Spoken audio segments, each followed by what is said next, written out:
So we're going to be looking at Luke 9, verse 23. Luke 9:23. Can we have a volunteer read this text for us? Unmute yourself and go ahead and read. So, and the rest of you, we want to really encourage you to study the Bible with us. That means have the Bible with you. Follow along. Because when you engage, it's really, you get the utmost benefit. If you're just listening, you're not going to grasp all these things because you're not looking at it. Okay? So Luke 9:23. Who'd like to read that for us? I'll read. All right.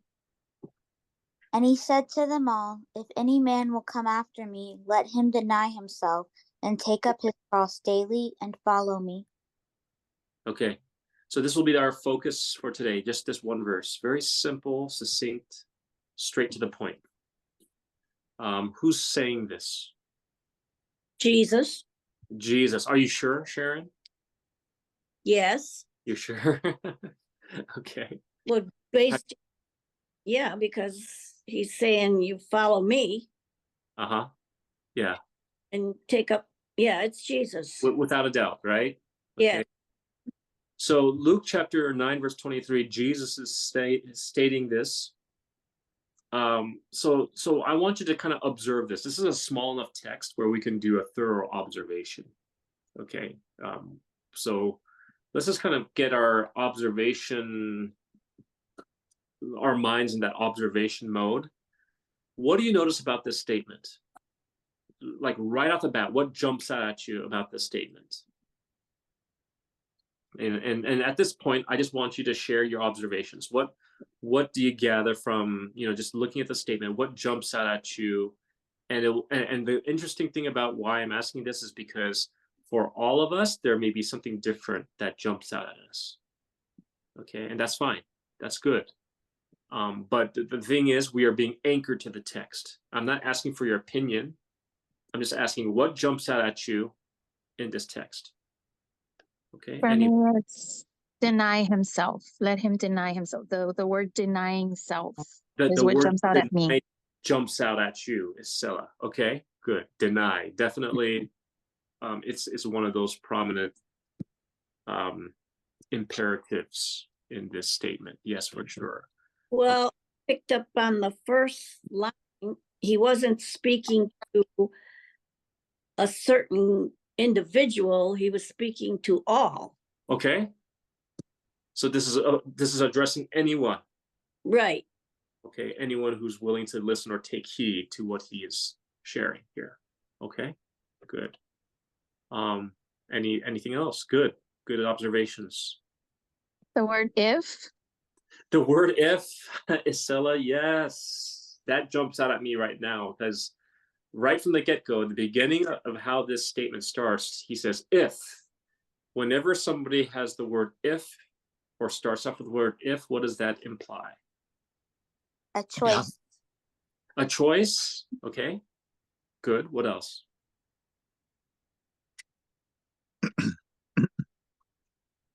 A condition. A condition, exactly. It's a conditional sentence.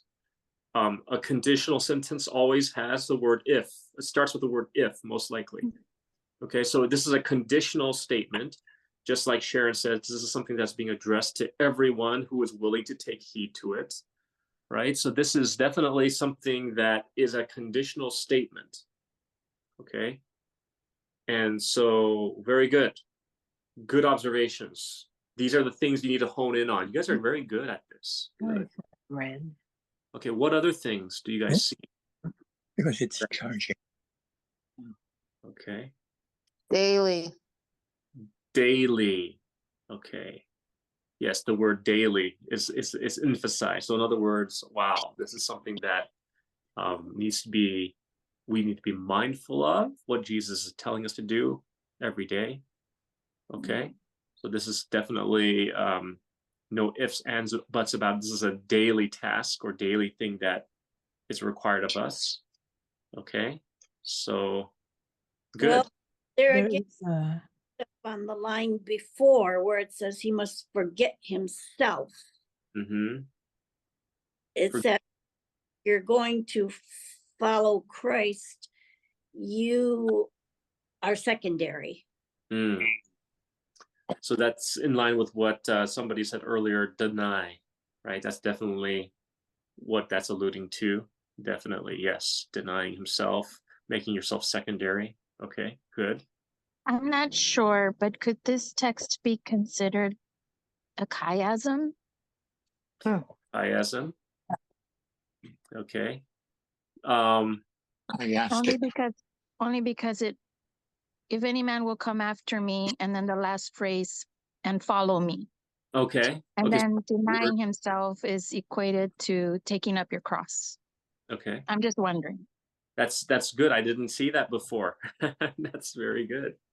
Yeah. So it starts off with like, if you guys don't know what a chiastic structure is, it's like the beginning and the end. They almost mirror each other. They're parallel to one another, and in between is like, there's the other, the central points, but it begins and ends with the same sort of theme. And what Estella is bringing out here is the emphasis on Christ, making an emphasis on me. Speaking of Christ, right? Me. If anyone desires to come after me, and at the end it says, follow me. So there's a chiasm right there, beginning and end. There's that sort of repeated parallelism type of thing. Okay, good. Yeah. I don't know if anyone said anything about daily. Someone did say about daily, yes. Okay. Another person anchored in on that. So another person anchored in on deny. Someone else anchored in on daily. Yep. Yeah. Okay. Good. All right. Good. So that's great, guys. You guys are already, the wheels are spinning. Your neurons are firing away as you're observing it, and you guys are doing a great job. This is the sort of things you need to ask questions about and take note of as you study a given text in the Bible. Okay. But I'm gonna eat food All right. in the car. Ray, we hear you in the background. If you have something to say, we'd love for you to share. Or if you don't, just mute yourself, if you would, please. Okay, so let's take a look at this. Okay, what we noticed is that the sentence starts off with if, which is definitely a condition. Okay, what's the condition? To come after Jesus, to come Okay. after. So that's the condition. If anyone desires to come after Jesus, okay. If anyone desires to come after me, okay. So if that is the condition, right? If you do want to desire to come after him, therefore the following thing that he mentions is important. Yes or no? Yes. It's very important. Or else, Right. Go ahead. Which is why I mentioned the chiasm. I was going to add to that usually the middle section of it is the main point, right? The most important point. It's like the meat, the meat of the sandwich. Like you have the two buns, right? The two buns are the same thing, right? Beginning and end, but you have the meat, which is also very, very important, sandwiched between the two. So yeah, very true. So if anyone desires to come after me, if you just stop it right there, it's like an incomplete sentence. It's like a fragment. It's like it's a conditional statement that's fragmented, and you're like, okay, now what? Okay, I desire to come after him. Okay, if I do desire to come after him, then what? Right? So already the way that the sentence is structured, the way that Jesus is bringing this to mind, is already creating in you a sense of expectation, a sense of anticipation. Oh, what does it mean if I'm going to come after him? If I desire to come after him, what does that look like? What does that translate to? Right? So already you are, Jesus is a good teacher. He knows how to state things in a way to get you to really stay captivated to what else he has to say next. And so he says, if anyone desires to come after me, right? Then all of a sudden you're just like, okay, you're waiting for it. You're waiting for it. Right? What is he going to say next? What is it? What is going to constitute me coming after him? Okay. And what I notice here is there are some imperatives here. What's an imperative? Command. Command. Okay. Or things that you're told to do. Okay. In light of the condition. Condition is, if anyone desires to come after me, there are some imperatives that follow. How many imperatives do you see following the conditional statement Jesus makes? A list Yeah. of 3. Okay, I hear 2, I hear 3. Okay, 3. 3. Okay. So I hear 3. I hear more 3s. Okay. 4. I hear 4. Wow. Do I hear 5? Someone want to give me 5? About himself. I feel like we're in an auction. Okay. All right. So let's take a look. What are the imperatives? Let's identify them. Forget himself. Deny Deny himself. himself or forget himself. That's one. Take Are up you guys cross. Cross daily. Yeah. take up his cross daily? Okay. Okay, that would be 2. Follow Follow me. him. To Me. follow him is the same to come after him. Okay, but still, nevertheless, is it an imperative? Thought the whole if statement was giving you Oh, we're voice. How about the the follow option. me at the end? we were talking about the chiastic structure, and that's what's meant earlier. But nevertheless, my question, I'll repeat it, is how many imperatives do we see following the conditional 3. state? 3. Okay, 3. 3. 3. Okay. 4. Okay, so 1, we counted, deny himself. 2, take up cross daily. 3, Follow him. follow him. Who said 4? I did. Lewan. What's the 4th one? Well, see, I see come, deny, take up, follow. Okay, now the word come, is come part of the imperative or is come part of the condition? Condition. Oh, it's part of the condition. Part of the condition, right? So it's saying if anyone desires to come after me, right? Mm-hmm. So that's the condition. If you want to Okay. come after me, you need to do these things, right? So that's Mhm. part of the condition. You see that? That's good. Okay. Come would be a definite imperative, but in the way that this is structured, it is not. Do you follow? Yes. Yeah. That's kind of why I don't feel like the follow me is an imperative, because if any man come after me, it's basically saying if any man follow me, he must follow me. Okay, hold on. Now I hear you, Kristen. I hear you. What I want you to do then, since you think that way, so you're saying that follow me and come after me are 2 the same things. Yes, Okay. What I want you to do is this: go to Blue Letter Bible, I'm there. and I want you to do a comparison between the 2 words, come and follow. Okay. So how do you do that? I'm on my app on my phone, so it's completely different than what That's fine. But how do you do that? What do you do? I'm Like going a right now concordance. to look at. You go to the word concordance, exactly, to look at the word Come. come It and the word says follow. I can only look up one at a time. That's fine. Fine. Okay, this is a good exercise in Bible study. Simple text, short enough to be able to, do this exercise. Yeah, they're different. Deny is G533 and Okay. follow. I'm sorry, not deny. Not deny, Come is G2064 and follow is G190. So Okay. come is let me see. To Okay, come or go.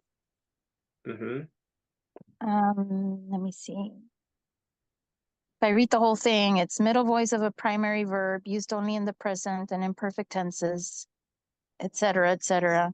To come or go in a great variety of applications, literally and figuratively, accompany, appear, bring, come, enter. Yeah, so this is And word- then this is the this is word the come, first one. Okay, right? And then So, okay, before follow, you, hold on, because that went by too quickly. Some people are trying to still process that. oh, God, Let's repeat that again. Okay, slowly, for people okay, sorry. who are Um, following along and they're probably perhaps taking notes or they want to soak it in. Okay, so repeat that come, again. right? Come. Come is to come or go in a great variety of applications, literally and figuratively. Okay. So other words for it could be accompany, appear, bring, come, enter, fall out, go, grow. Mm-hmm. This I don't understand. It has like an X and then light, and then another X and then next. I'm not sure what that means. Okay. Pass, resort, beset. Okay.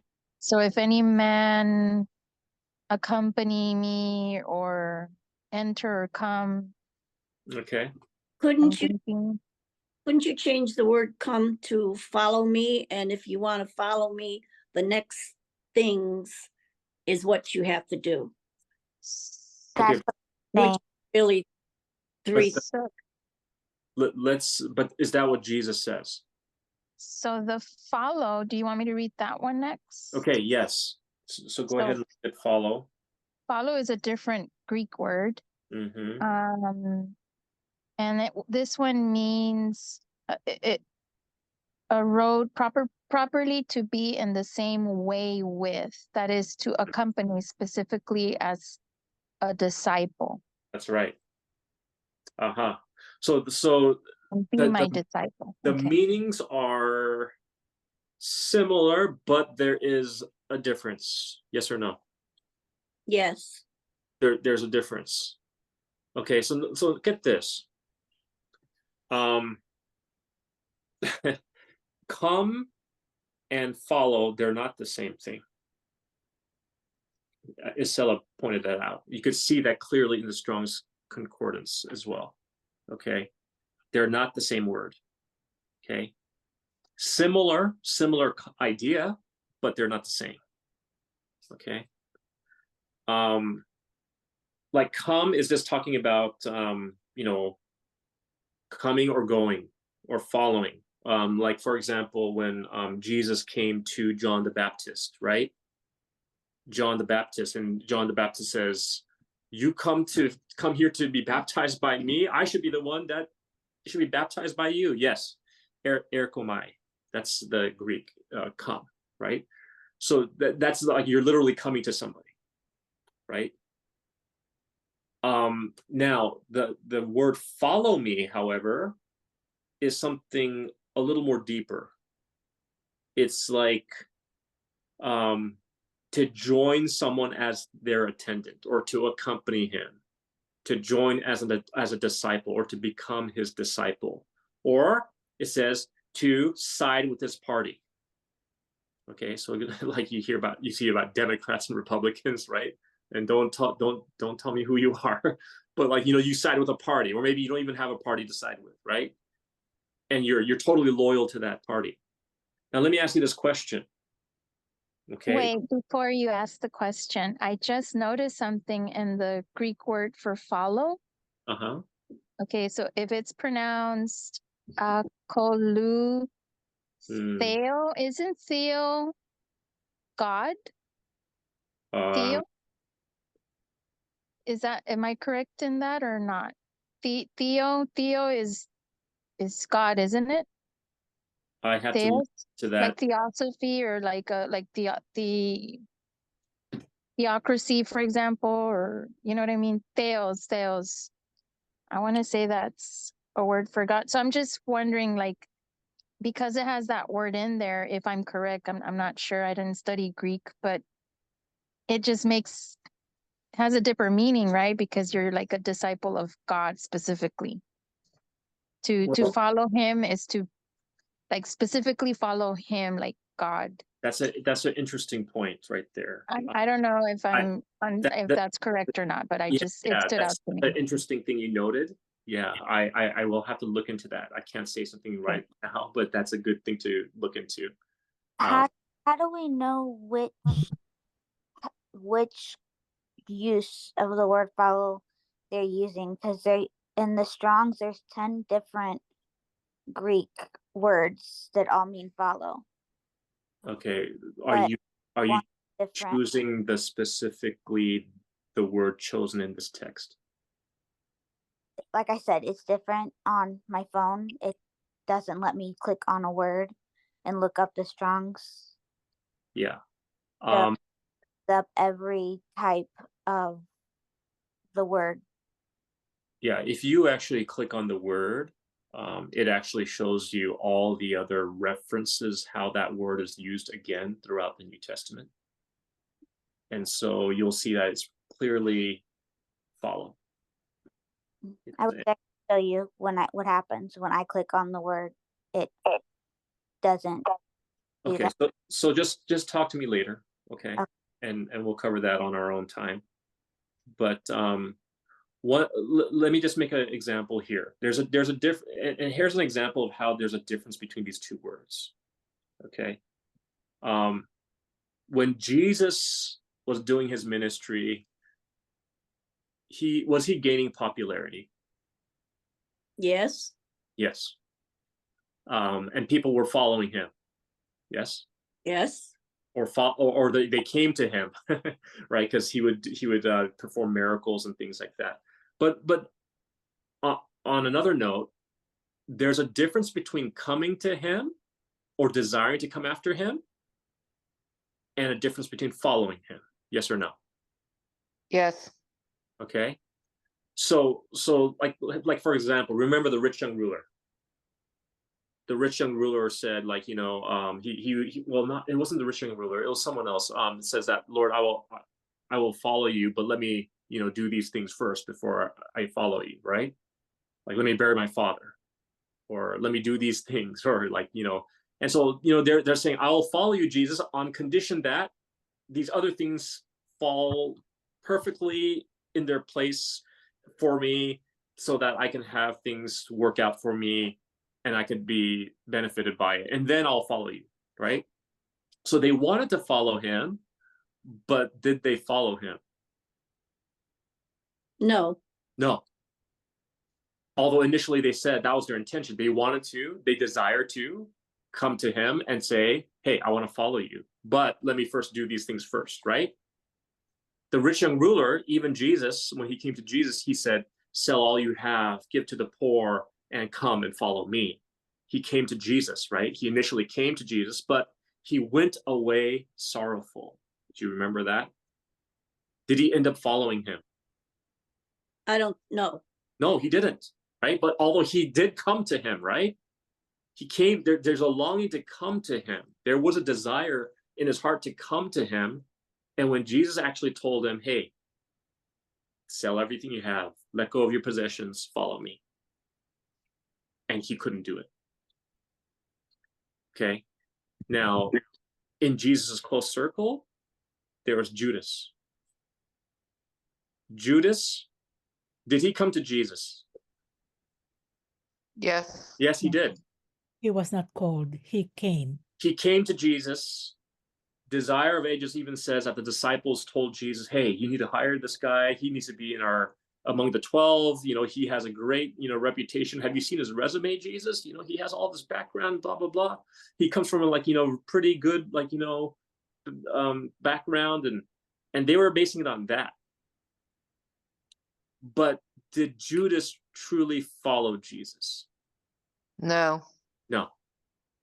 That's very apparent, right? Look at how it all ended. That's very apparent. So that's what tells me there's a difference between come after him, you desire to come after him, and follow him. Is there a difference now? Yes. There's a clear difference. They're not the same thing, right? The definition shows that, and you could also see it illustrated in the life of Jesus. There's many people that wanted to follow him, but they did not really follow him. You hear what I'm saying? Right. Well, they desired to come after him. They desired to, be with him. Whatever the reasons were, whether they were good, commendable reasons, or out of selfish self-seeking reasons. It varied. But what really showed that they followed him is what Jesus is saying here. And that also is a lesson for us too. There's many people back in Jesus' day, just like today, who say, I desire to come after Jesus. I desire to, follow him, but then are you really following him? Or are you just stating you are? And this text, Jesus tells us, is to clear, without a doubt, what is required in order to truly follow him. Okay? So, the three imperatives, I think, are the key things we hone in on, because it comes after this conditional statement. Deny himself, take up his cross daily, and follow me. Now, that word follow me, it means like you side with him. Like the disciples left all to follow him. Now, that's a very big thing what they did. The disciples left all that they had, their livelihood, their family, everything, to follow him. And that is what God's requiring of us. Yeah. So, Can I say something? I don't want to interrupt too much, but I got intrigued and I Googled the difference between come and follow. And it says come means to move towards or arrive at a place or to go somewhere, like come here for a minute. Follow means to come after or behind someone or something, or to move in the same direction. For example, she followed us into the kitchen. So I'm looking at this and I'm thinking, how many times do we come to Jesus and it's like this one-time thing? Yeah. But to follow him means that you're daily coming to him. Like you're walking with him. You're following him wherever he's going. Right. And I think that to me clicks it much better now. Yes, that's very the come and the follow. Very good. Thank you for sharing that. I'm glad you shared that, Stella. Awesome. Awesome. It's also representative of our experience, right? Like when we come to Jesus, like that song, just as I am, just as I am, da, da, da, da, da. You come to Jesus just as you are, right? You come to Jesus just as you are, and then you get baptized, right? You respond to the call to be baptized, and you respond to that altar call. You come to Jesus.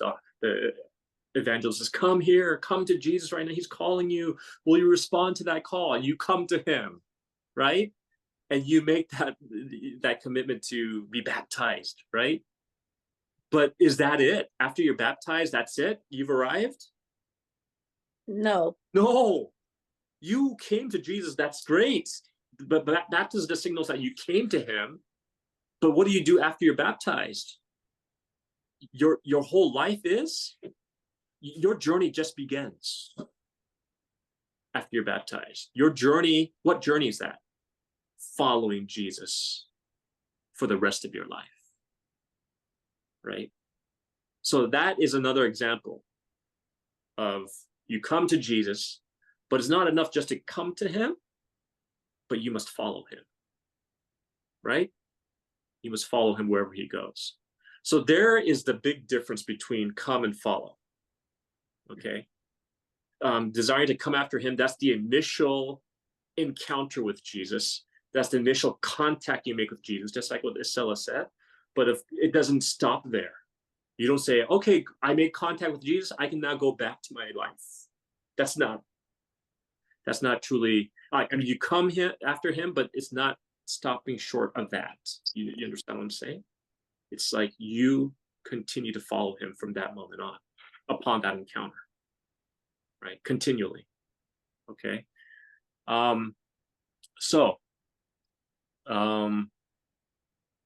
Let's take a look at these three imperatives.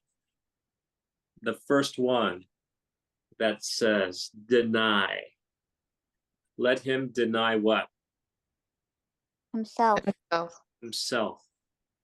Okay, so what does this mean to deny himself or to deny oneself? To give up what we want or what we desire as far as the world is concerned.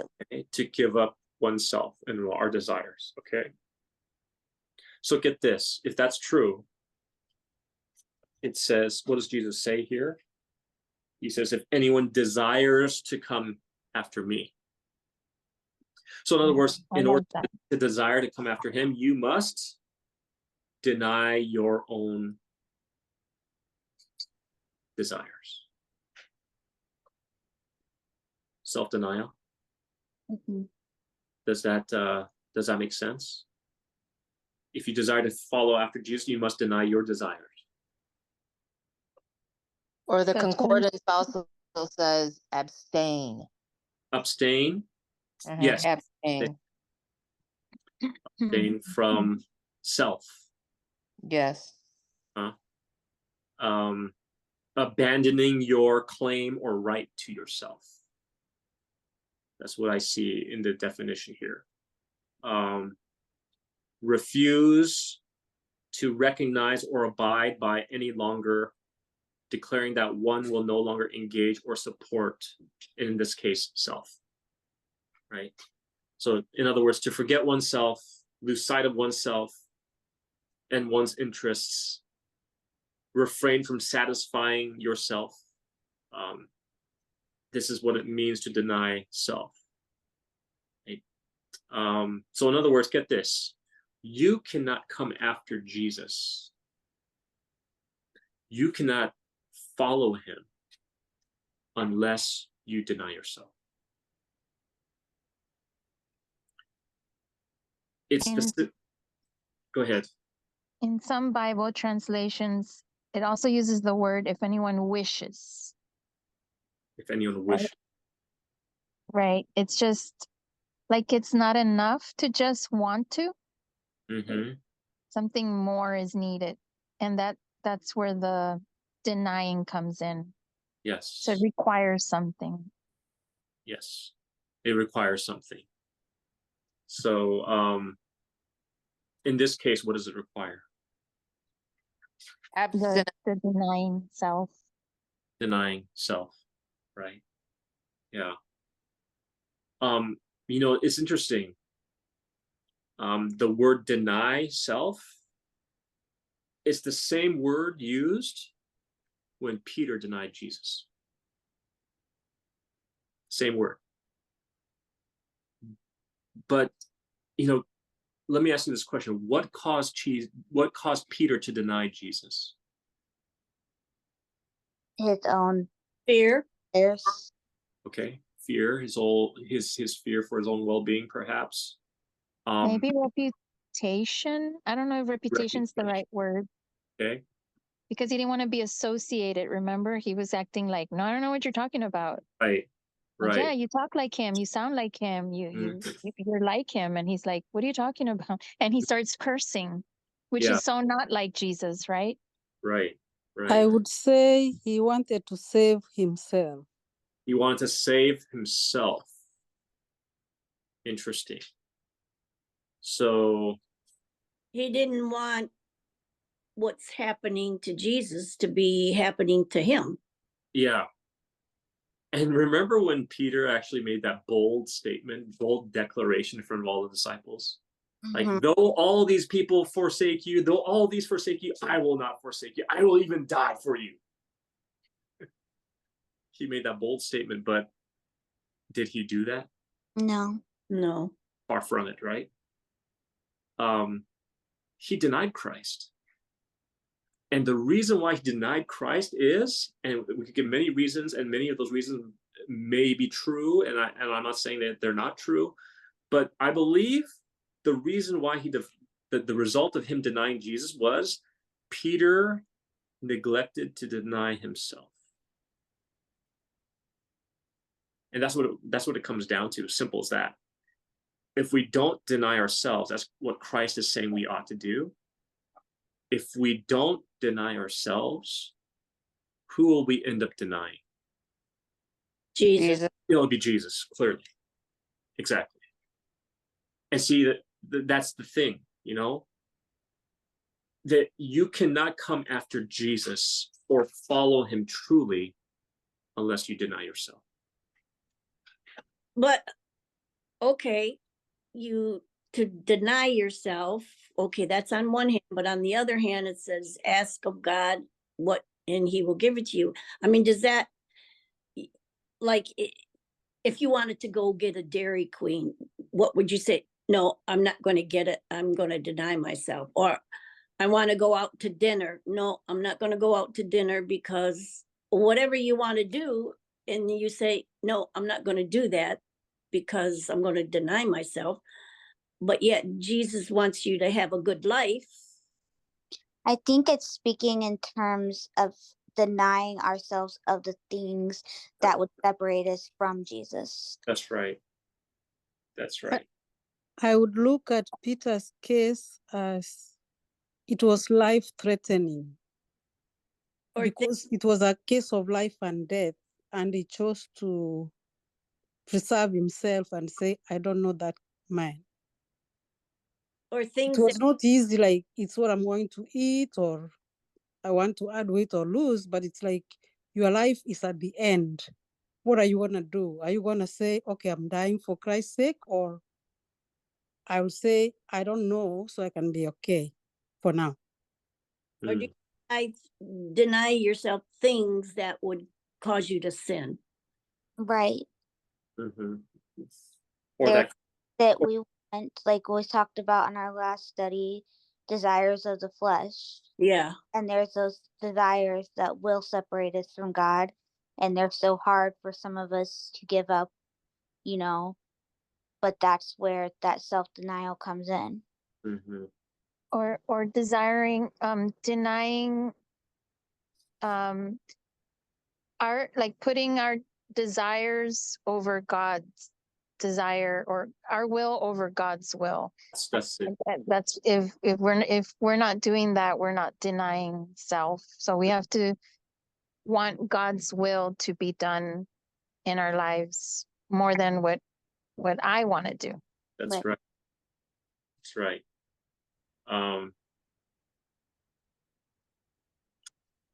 Yeah, very good points. I'm just looking at the clock here and I'm trying to move along here. I think we're getting a good discussion about denying. But based on what Jesus is saying here, it's like a cause and effect. If you don't deny yourself, you're going to end up denying Christ. Yes. That's what's going to happen. Right? That's cause and effect. That's simple. That's clearly illustrated in Peter's life. That's the principle that Jesus is bringing out here, right? So it's got to be either yourself or Christ. Okay, and that's what it means. You got to deny yourself. And the next imperative is take up the cross daily. And Estella is saying there's more. Yes, I know there's more, but we have take up the cross daily is the next more you're talking about, I think, right? Okay. So take up the cross daily. Okay, so in other words, notice it says take up your cross. It could just stop right there. Some translations just say that. Some other gospel translations that say this, it says take up your cross. It doesn't say daily, but here it does, which I think it's more emphasized here, which is good, right? Take up your cross daily. So in other words, there is a purpose in our everyday life that God requires of us. And Jesus makes it very plain. He says, take up your cross daily. Okay. So what does this mean? Again, I think self-sacrifice, just like with denying yourself, to take up your cross is to sacrifice yourself. So another way of saying denying self. Yes. Okay. Right. Persecution as well, because by doing the Lord's will, we'll probably will be persecuted by others who don't understand. Okay. Okay. What if we look at it also like, okay, to deny self is to allow God's will in your life over yours, like you're his desire over my desires. And then the cross part would be like, okay, but if you're gonna deny yourself and go with what God's will is for you, then you also, it's like that other verse that says you have to count the cost. I'm wondering if that's the cross daily, like added to that is count the cost of it. Like there's gonna be, like, you know, somebody mentioned the persecution. There's gonna be, you know, maybe you're gonna lose friends or family over this. I'm wondering if that's, I don't know if I'm explaining myself right, but Well, you know you're what I mean? Like miss you, like on one is the first step, but then here comes what happens because you took that step. So you're going to deny yourself, but guess what? You're going to have to also carry the cross of that comes with denying yourself. I don't know how to word it, but anyway, sorry, go ahead. If you I've deny, usually, if you deny yourself, then there's a consequence to that, which would be taking up the cross. I've usually looked at the picture of a cross. I could be wrong. Like your responsibility, which you are on the earth to do. I know when we were in school, they were telling us, what is your purpose? Why are you alive? What is it? You have to do that alongside following Christ. I don't know. Maybe you can correct me on that. That's good. What about, because I was reading the concordance of take up and cross. What Good. about if you are, as it says, to deny yourself? So when you deny yourself from the flesh, and then when you take up the cross, you are at one with Christ. How are you at one with Christ? Well, because of the atonement. Because it says in the concordance, the Greek word says storos. And it's saying from the base of, and it gives G2476, a stake or post as set upright, that is specifically a pole or a cross, Right. as an instrument of capital punishment, figuratively exposure to death, that is self-denial, by implication, the atonement of Christ. And then it says cross. I think take up the cross, to me, it means to put to death my plans and my desires for my life and put God's plans, I mean to say, put Jesus' plans and Jesus' desires for my life first. So I would ask, on a daily basis, what is that Christ's desire for your life? Yes. the Strong's defines the cross as self-denial. Okay. So I think it means the same as what the previous the previous text said. The self-denial, by implication, the atonement of Christ. Okay. So let's just kind of take a look here. Yes, I appreciate the definition of the cross, and the cross at the time, to be hanged on the cross at the time, was the most grievous and cruel punishment that there was among the people at that time. It was the worst way to die. It was agonizing, it was painstaking. And if you actually think about it, like the way that the thieves on the cross reacted as they were about to be crucified, they were cursing, they were swearing, they were resisting, they were like, you know, they were not they were like resisting the whole time. But contrast that with Jesus. When Jesus was on the cross, he just willingly laid himself down. He didn't resist. He didn't cry a mumbling word. He yielded to it willingly. Right? They didn't have to hold him down. They didn't have to wrestle him down, pin him down, and just get the nails into his flesh. They didn't have to do that. And that's kind of like that's all also representative of how Jesus himself, like the prophecy said, he was like a lamb led to the slaughter. Yeah. Like he was willingly not resisting. He was willingly laying his life down. That's how he faced the cross. And the cross is a figure of speech that is used to illustrate metaphorically the miseries of this life. How do you respond to the miseries of your life? Do you respond with griping, complaining, and you're like resisting, like, why is this happening? And you're just like, totally, why is nothing working out? And we've all been there. Or are we willing to, if Jesus was going through the same things that we're going through, would he respond that way?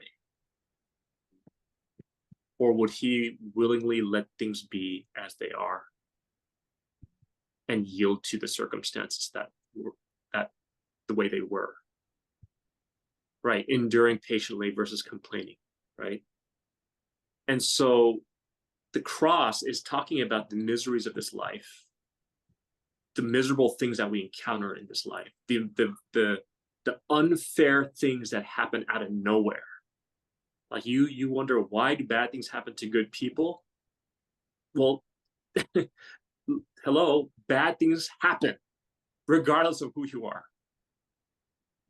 But the difference is, how do you respond to those things? And that's our everyday, daily thing we encounter, isn't it?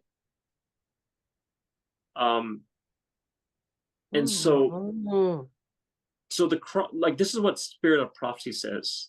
Signs of the Times, February 16, 1882. Okay. It says here, those who accept and obey the truth must deny self, bear the cross daily, and follow in the footsteps of Jesus. And then this is quoting what we studied last week, Romans chapter 8. The carnal mind is enmity against God, for it's not subject to the law of God, neither indeed can it be. Therefore, listen to this, therefore, here's the conclusion, there is a constant warfare between two things in our everyday life: inclination and duty. So there's that. So every time there's a constant warfare every day. This is a daily thing that we encounter every day. This warfare happens every day of our lives, where inclination is pulling on us. Inclination is telling us this is what we ought to do. This is how I ought to react. This is a human way of responding. Inclination. And there is duty. Duty, what does the Bible say is our duty? It says, fear God and keep his commandments, for this is the whole duty of man. Ecclesiastes chapter 12, 13, I think. Right? That's our duty, to keep his commandments, or the commandments are his expressed will. In other words, it is our duty to do his will. So there's a constant warfare between inclination, what we want to do, how we want to respond, how we want to act, and that we're justified in acting because we're human, and that's a human response, versus duty. What does God want me to do in light of what I'm going through? What does God want me to do in light of what I'm feeling, my inclinations crying out for me to do? Right? And she says this, inclination too often prevails and silences the convictions of the Holy Spirit.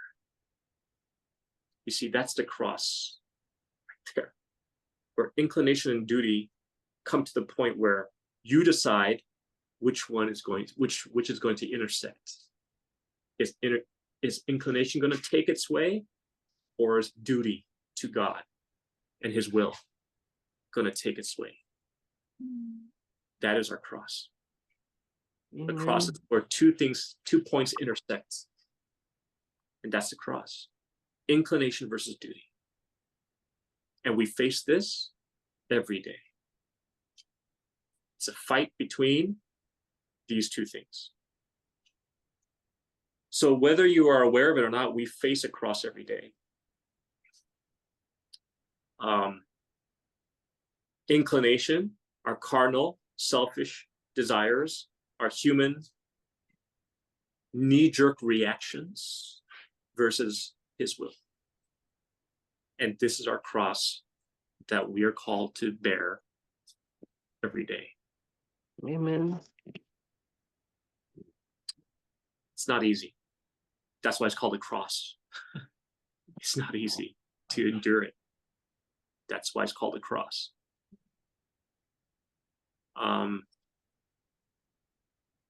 But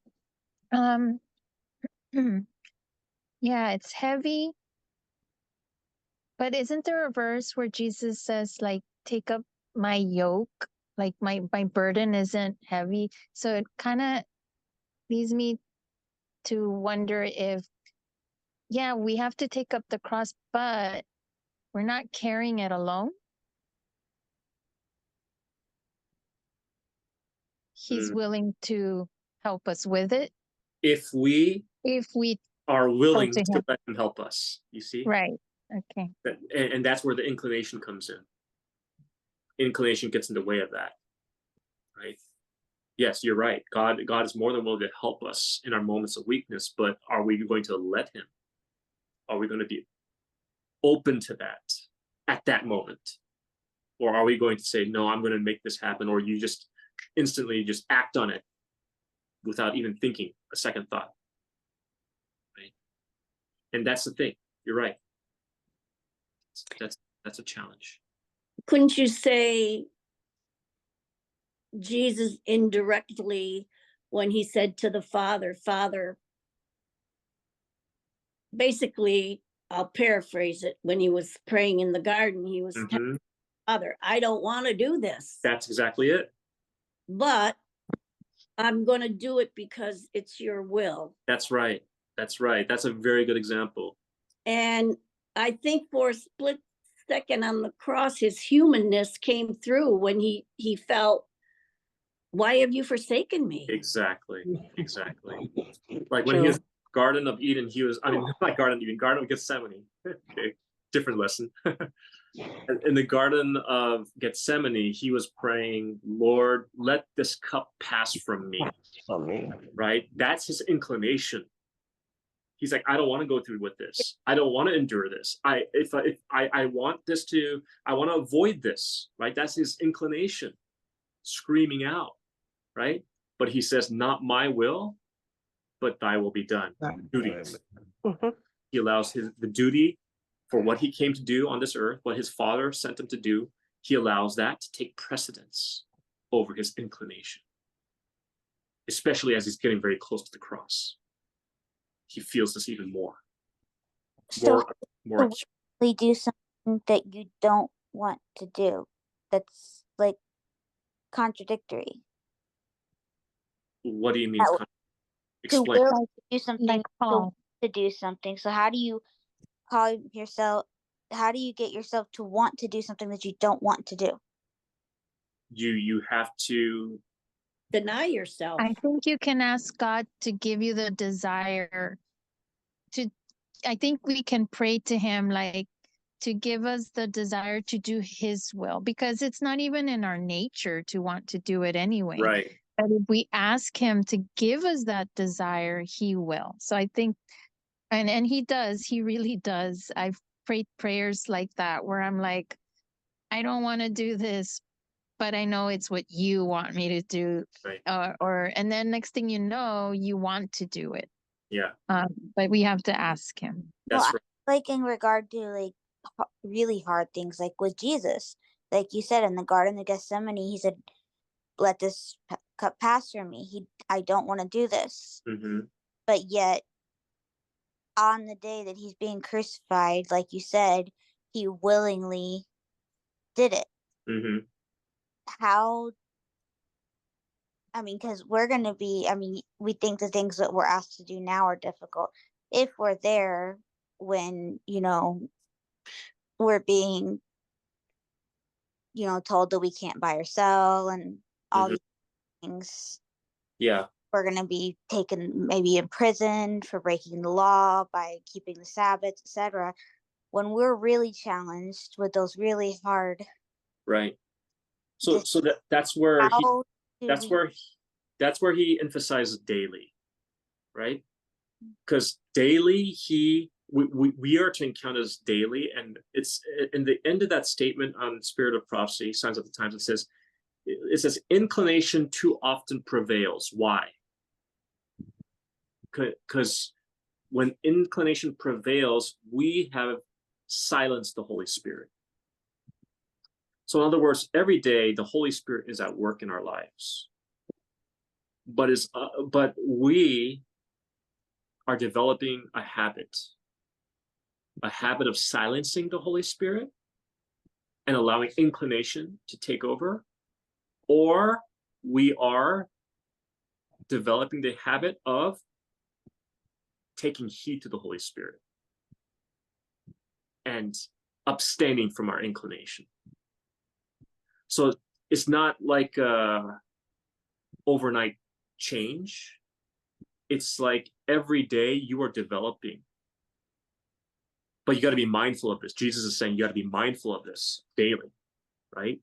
And when you're mindful of this daily, and you're leaving the house, how did Jesus face the cross? How was he able to face the cross? Because he spent the whole time praying before he ventured to Golgotha. We need to be praying before we start our day. Every day. Knowing that there could be something in our day that's going to slip us up. There's something in the day that's going to make our inclination just go out of control. And we need to say, Lord, fortify me for those times. Like, I'm going to react this way, I'm going to react that way, but Lord, please fortify me for what's to come. Right?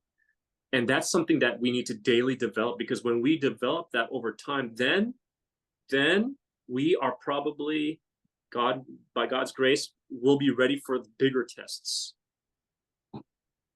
But it starts with the daily tests. so denying yourself, not wanting to do something, but doing it because God wants you to do it. In a way, you're forcing yourself because you don't really want to. So that's what I'm saying. Like, how do you also want to? Doing it with. Philippians chapter 2, verse 13 and 14, I think.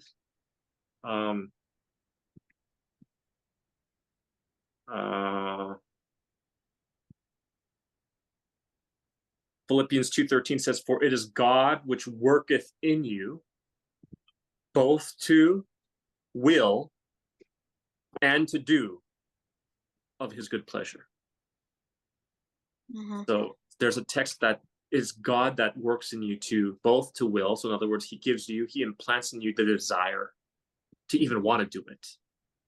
Mm-hmm. And on top of that, the power to do it. Mm-hmm. Right? It's God that does that work, not you.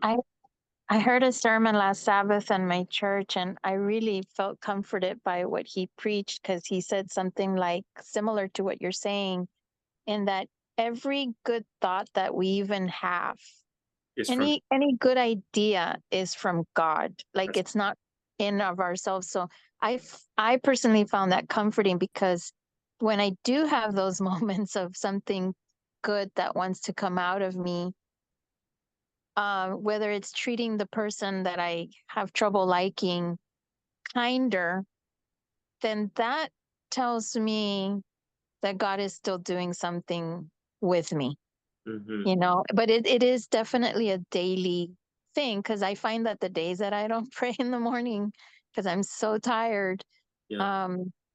the old me wants to come out and get Here, annoyed and complain. here, But here. like this morning, it was that prayer of, okay, God, you know how I feel about this person. You know how I feel about this situation. Please just be with me today Right. and let me not react. Let me not get, you know, affected by what I, you know, whatever. But it's a daily thing for sure. Mhm. Amen. Yeah. Oh, Okay. but there's a prayer. I don't know if it's in Christ Object Lesson. I don't know if it's in Christ Object Lesson or Steps to Christ. And I like this prayer because it starts with take my heart for I cannot give it. Mhm. Keep it pure for I cannot keep it for you. Save me in spite of myself. I pray that prayer often. There's more. But it's such a beautiful prayer because you're basically telling God, like, you know, like it's not in my nature to want to give you my heart, but I'm willing to. So just, you know, just take it. That's It's yours. Take it. I cannot give it to you. Like naturally, I'm thinking. right. And then keep it pure for me because it's not in my nature to be a pure person for whatever, you know, in whatever way.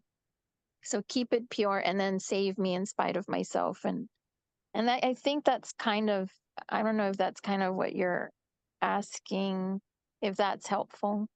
Yeah. Thank you for sharing that. Okay, we're running out of time. We want to cover the last imperative, which is follow me. Um, Jesus says to follow me. Okay. And why would you follow somebody? You What? trust them, you You trust them? have faith in them. You have faith in them? Because you love them. Because you love them? You don't know the way. You don't know the way? Mhm. All right. All good reasons But to not, follow someone. What was that, Sharon? but I get the feeling there's something in the back of your head, but not good enough. Oh, no. Those, yeah, I'm just kind of throwing it out there to get, you know, people to share. I mean, like common answers. There's an old saying. There's an old saying. A leader is someone who is exactly like you are, but only better. Okay. That Jesus fits the bill there. He came just to be just like one of us, but he, yet without sin, and he overcame all things, right? And so Jesus is definitely the example of a leader that we want to follow. Why? Because he actually came in our sinful nature and he overcame in all points. And he's saying it's possible for you to do the same. And a leader is someone you follow. The definition for follow in the Greek is to follow one who precedes, to join him as his attendant, to accompany him, to join one as a disciple or be his disciple. And we talked about this earlier, side with his party. And so how many disciples did Jesus have? That 12 clear ones that are identified, right? There's others that probably followed him as well, but we know the 12. And the disciples followed Jesus, but do you think that the disciples like followed Jesus knowing exactly where they were going all the time? No. No. Yeah. So I don't know about you, but does that bother you? When you follow someone, but you have no itinerary, you have you have no schedule, no expectation of when you're going to, what your ETA is to the next stop that you're going to go to. Well, for me, no, because I know in the end, as I continue to follow Jesus, And in the end, when he comes back, I know where I'm going, Mhm. know what his word says. So that's the hope that I have. And that's what drives me, one of the reasons that drives me to continue to follow and obey him. Now, the reason why I ask that is because oftentimes in our lives, we question, where's Jesus leading us? Mhm. We do. Like, you're wondering, like, Lord, my life is just messed up right now. Where are you leading me? What's the reason for all this? Why have you brought me here at this point in my life? Right? And for me, I've questioned that. For me, I felt the anxiety and the angst of like not knowing when my breakthrough is going to come. The disciples had the similar thing as they were following Jesus. They're wondering, when is he going to crown himself king, establish his earthly kingdom? And they're waiting for that to happen. And it didn't seem, and when the opportunity seemed to present itself for him to do that, he didn't do it. And they were disappointed, discouraged, and sometimes they even tried to pressure Jesus to do what they wanted him to do. Mhm. I don't think they But, oh, sorry. feel Pentecost. But but it's not like blindly following him either, because he does give you like, oh, look how I have led you in the past. Because even throughout the gospel, when he's with the disciples and they're like doubting or not sure of something, he's like, he would always tell them like, don't you remember what I just did for you yesterday or 2 hours ago or this or that? So it's, to me, it's like he's led you in the past, so you have something to kind of fall back on and remember, like, okay, you know, he's led me in the past, he's going to do it again. I think that sustains you in the present moment, but I don't think that helps you to see the future. Well, and then, okay, and then to that, I was thinking earlier, like, I like to, I used to travel in the past a bit more than I do now. And whenever I was going somewhere that I'd never been to, like, I don't know what this place is gonna look like, I don't know what to expect. Still, because I like travel, there was also a bit of an anticipation and excitement. Yeah, a little bit of this unknown, like, I don't know what I'm gonna find or what I'm gonna come across, but at the same time, there's a little bit of this anticipation and excitement. And I'm wondering if that's how we should also But you weren't following be. somebody, were you? Well, That was I just was you. in a way, because I was, you know, if I was going to go on a missionary trip somewhere, if it was for the Lord, you know what I mean? I'm But talking about when you're following somebody that's uh-huh. actually leading you, but they're not telling you where you're going. Oh, okay. I Okay, got you. That's different, because like with your traveling on your own, you set your own agenda in a way. You kind of decide where you want to go. You're on your own. You're doing your own self journey, your self trek. But this is, I'm talking about when you're following someone and they determine where you're going, but oftentimes they're not going to tell you where you're going, Mm-hmm.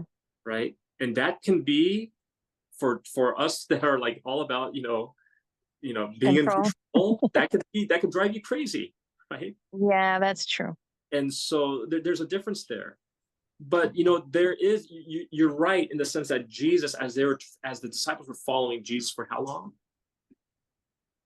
How long were they following him? 3.5 3.5 3.5 years. A long time. 5 years. Oh, A long time to follow somebody, right?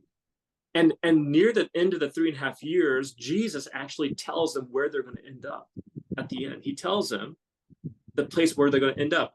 He was going to go the way of suffering and death, the way of the cross. And he foretold this to his disciples as they neared the end of his journey. And get this, when the time came to follow him further towards the way of suffering, the disciples did not understand. And when they finally got into that moment of Garden of Gethsemane and they arrested Jesus, that's when what happened? They all ran. They all forsook him. Exactly. They got it until Pentecost. Yeah, that's later. But the point is, they were following him 3.5 years, and they weren't understanding where Jesus was going to lead them. And when he finally explains to them, and when it actually happens, they stop following him. Mark 14:50 says that they all forsook him. So the question is, when we're following Jesus, can we anticipate the same sort of thing? I think it's what Jesus is talking about here is consistency. Follow me. Not about long-term goals or short-term goals. It's about, regardless, you follow him. Right? Deny yourself, take up your cross daily, follow me. There is no other things that he adds there. But we also see that there's a group of people in the last days, like what I asked that question earlier, when the going gets tough, like the disciples, they fled. And will we also flee? Now, don't say no, because you'll be setting yourself up like Peter did. I would say not if And I'm not we are asking with him I'm not daily. asking for an answer. I'm just having you think about this. Okay, I'm Right. not asking for an answer.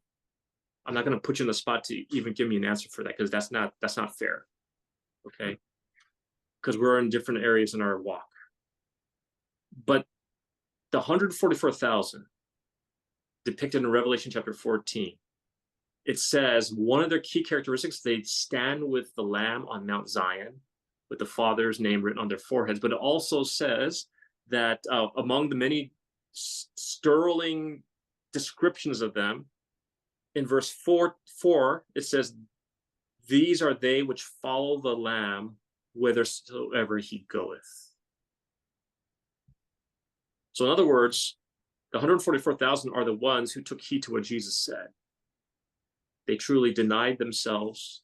They truly took up their cross daily, and they followed him wherever he went, even when it was the most treacherous times that the 144,000 will go through.